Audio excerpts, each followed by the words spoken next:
ஹரித்வாரில் வாழ்ந்து வந்த ஹரிபக்தர் ஸ்ரீ பிரம்மச்சாரி என்பவர் கோஸ்வாமி என்ற பக்தருடன் திருத்தல யாத்திரை சென்றார்.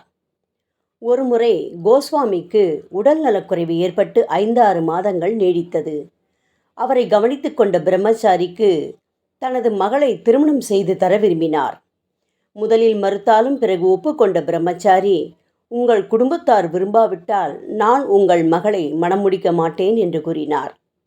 என்னுடன் இந்த வடமதுரா கோவிலுக்குள் வா என அழைத்துச் சென்று, இந்த பெருமானின் சத்தியமாக உனக்கே மகளை மணமுடித்து தருவேன் என்று தாரை வார்த்து குழந்தார். யாத்திரை முடிந்து ஹரிதுவார் வந்து தனது குடும்பத்தாரிடம் விஷயத்தை கூற, கோஸ்வாமியின் மனைவி ஒரு அன்னக்காவடிக்கு பெண் தரமாட்டேன் என கூறினார். அவன் வேத அத்தியாயனம் செய்தவன், நல்ல பண்புள்ளவன், பொறுமைசாலி என்றெல்லாம் கோஸ்வாமி எடுத்து கூறியும் மனைவி ஒப்புக்கொள்ளவில்லை. வேறு வழியின்றி அரசரிடம் முறையிட்டார் கோஸ்வாமி. குடும்ப வழக்கு அரசர் முன்பு வந்தது. அரசர் கோஸ்வாமியின் மனைவியிடம், கணவர் இந்த பிரம்மச்சாரிக்கு பெண் தருவதாக சத்தியம் செய்து தந்திருக்கிறார் என்றார். அதற்கு யார் சாட்சி என அவள் கேட்டதும், வடமதுரா பெருமானே சாட்சி என கோஸ்வாமி பதில் கூறினார். அப்படியானால் அந்த பெருமான் வந்து சாட்சி சொல்லட்டும், ஏற்கிறோம் என்றாள் அந்த அம்மா. அதுவரை பொறுமை காத்த பிரம்மச்சாரி அரசரிடம், நான் சென்று பெருமானை இங்கு அழைத்து வருகிறேன் என கூறிவிட்டு நேராக வடமதுரை திருக்கோவிலுக்கு சென்று அங்கு தியானத்தில் ஆழ்ந்தார். இரவிலும் அப்படியே அமர்ந்திருந்தார். நடை சாத்தப்பட்ட பிறகும் உறுதி குலையாமல் பிரம்மச்சாரி அமர்ந்திருப்பதைக் கண்ட நமது பெருமான் மனம் இறங்கி அவர் முன் காட்சி கொடுத்து வேண்டுவது என்ன என கேட்டார்.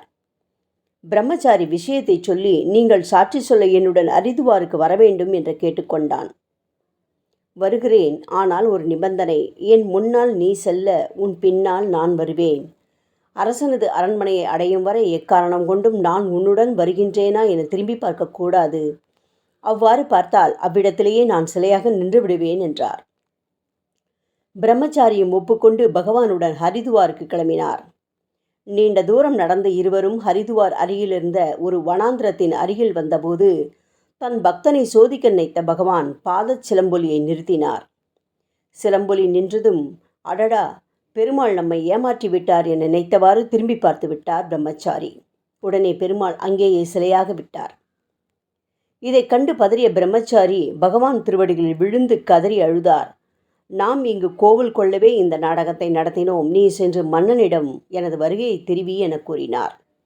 பிரம்மச்சாரியும் மன்னனிடம் இதை பற்றி விரிவாக எடுத்து கூறி மன்னனை அழைத்து வந்தான். நாடெங்கும் இந்த செய்தி பரவியது. மக்கள் பிரம்மச்சாரியை கொண்டாடினார்கள். கோஸ்வாமி மனைவி தனது தவறை உணர்ந்து பிரம்மச்சாரியிடம் மன்னிப்பு வேண்டினாள். மன்னன் முன்னிலையில் அவர்கள் திருமணம் நடைபெற்றது. பகவானுக்கு அங்கேயே கோவில் எழுப்பி ஆலய நிர்வாக பொறுப்பையும் இந்த பிரம்மச்சாரியிடம் வழங்கினான் மன்னன்.